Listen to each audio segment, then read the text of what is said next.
I mean, we discuss budget, and we discuss recruiting and stuff.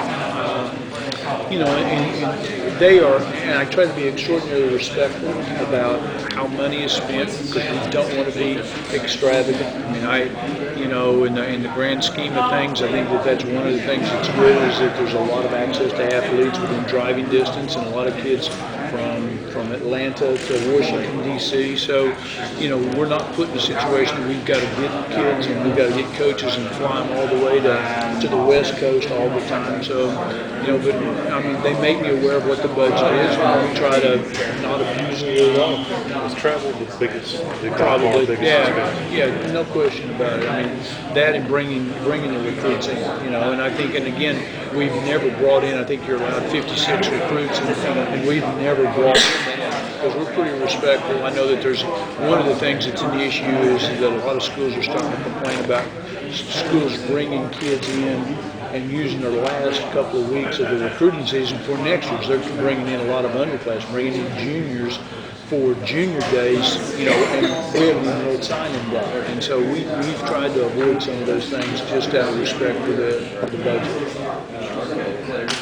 I know your last off season was very hectic. Terrible. Were you able to take some time, and what was this off season like for you personally? This was a blessing this year, just from a health standpoint. Obviously, it was a very, very difficult year for our family. My wife is a saint. I mean, she just, to go through the year that she had to go through with myself and her brothers and moving and trying to find a place to live. And so I won't say that life has turned completely back to normal, but it was certainly a lot better spring and summertime than previously. We got a chance to spend some time with family in Oklahoma and Arkansas, and so life's a little bit more normal than it was a year ago, for which we're very grateful. Saved about $400 on haircuts last year, so reinvested it.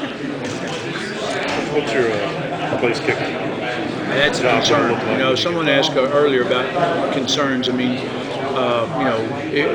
as a coach, one of the greatest senses of satisfaction, and I had it at Cleveland with Phil Dawson, and I've had it at Miami my last couple of years with Todd Severs, and last year with Connor Barth. You've got a kicker that reasonably inside of 50 yards, there's almost 99% certain he's going to make it. You take some chances field position-wise and trying to put points on the board early in the game. And that's a real concern this year because, we have no one that's ever kicked in a game before. And Jay Wooten, who is a redshirt freshman, is a young man that we're going to take a look at.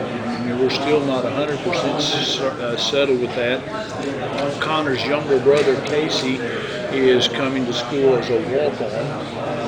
And was a very gifted, talented kicker in high school, so we're going to take a long look at him. We feel very good about the punt. Terrence Brown, I think, if we just let him just kick the ball, I got to think he'd be in the top 10 in the country, maybe in the top 5. He can absolutely murder the football. But we asked him because of some of the youth and inexperience and how poor we were on special teams, we asked him last year to do an awful lot of directional kicking and kick it away from your turn, put it on the sidelines, and he sacrificed 6, 7, 8, 10 yards sometimes per kick just to try to compensate for the fact that we weren't as talented athletically with some of our coverage units. I think he'll have a better year this year, but we've got to find, and the other part of that equation is that the snapper and the holder, they both graduated, and so that's something that that we've got to do a lot of work on in training camp to try to find somebody. Lowell Dyer, who we put on scholarship in the springtime, who is either going to be our backup center or possibly the starting center, is a really pretty good confident short snapper. His numbers are about .75, .78, .82, which is good enough and efficient enough for us to be good. So we just got to find a kicker, and hopefully we'll find one during training camp.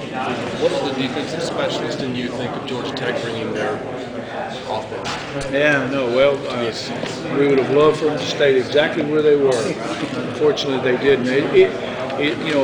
As a former defensive coach, we went through this with the run and shoot. We went through this with the wishbone back in the 80s and in the 90s and the 70s with those two different offenses. and it takes a while to really school your kids up on, because it's something that's very difficult. We spent some time on it this spring just simply because it was so new that you didn't want to wait till the week of the game and say, okay, we've got 3 days, let's try to get everybody on the same page. So some of the nuances of things that are coming in new to our conference, things that Notre Dame does, things that UConn does, things that Rutgers do, things that Georgia Tech's going to do, we spent some time on each of those during our spring practices, just so that there might be a little bit of familiarity and a little bit of a carryover when we got to those specific games this fall. With the new timing rules, do you anticipate more plays in a college football game, or fewer, or about the same this year than last? I think it'll probably be about the same, to be honest with you. I think what you'll see is a lot more consistency with the clock operators. I think the pace of the game will be faster. It'll be very similar to the pace in pro football games. Will it make the sort of hurry up off, no huddle offense more in vogue? Oh, well, I mean, it's already in vogue a great deal, but the minute that somebody throws an incomplete pass, the hurry up, no huddle offense, there's a lot. It slows down because now they got to rethink what they want to do. If you can get them off track, it'll slow them down a little bit. Is TJ completely healthy and ready to go? He is. TJ kind of got the green light back around the first week or so of June. So he's been pretty much throwing all summer. We started him off on a somewhat of a pitch count where, every other day he was throwing, 15, 18, 20 balls, and then it went to 30, 35, 40, and then by the 4th of July, they just said throw all you want to throw.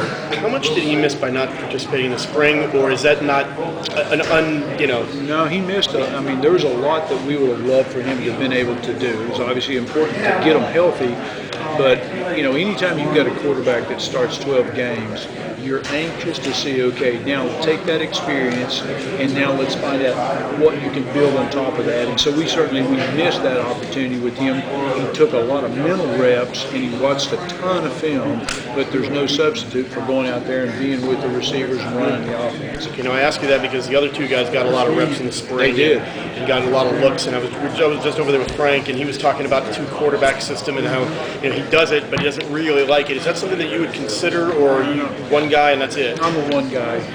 I think you absolutely have to have a second guy ready, and I think that what we found out is that Cam Sexton and Mike Paulus, by taking all the reps in the springtime, they got a tremendous amount of work that I think what it did with our football team is I think that they saw them in a different light. They knew now, obviously TJ's one injury away from one of these two guys, the respect that they had, the huddle presence that they had, I think that makes a big difference for them coming into a game. Why is it so important to settle on one guy? Is it the leadership thing, the continuity thing? Is there something else?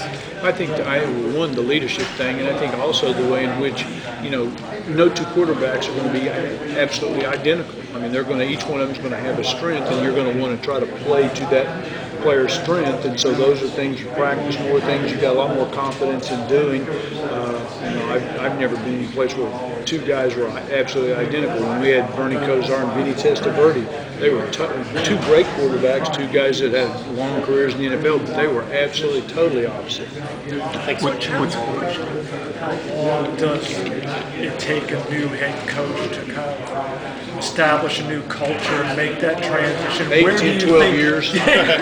Where do you think you are at? It takes a while. I mean, I got to think it takes at least a minimum of 2 years to really, truly get everybody all on the same page. And like you talk to your team from the very first team meeting, the faster you do it, the faster you're going to start to win. As quick as they start to buy in, but still there's, recruiting the type of athletes schematically that fit what you want to do. There's taking the players. There was so much experimentation. If you followed our program much last year, hardly a week went by that we weren't taking a player that played this position and moving them either to another position or the other side of the ball. I mean, I don't know right in front of me, probably might know, but maybe as many as 12, 15, 18 kids went. Deontay Williams is a great example. He was a wide receiver who became a free safety, and Johnny White and Richie Rich were running backs that were playing corners. And so we just had a lot of things where we were trying to find roles for those kids to excel and to really, find a niche where they could help us win. as you recruit your own players, there's a lot less experimentation